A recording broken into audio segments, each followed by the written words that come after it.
Bıkmadan, usanmadan seviyorum seni.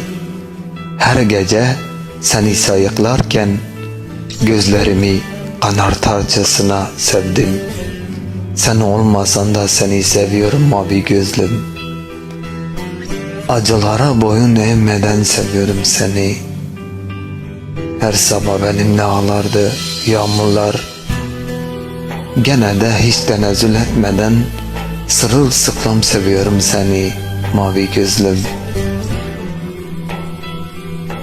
Seninle açar güneş Mezopotamya sabahlarında.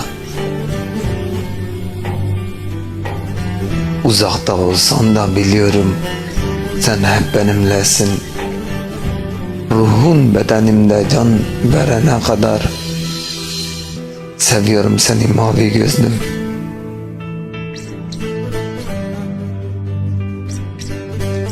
Ateşler içinde uyanıp derelerde akan sulara başımı dayayım. Ölürcesine seviyorum seni. Biliyorum bir gün geleceksin.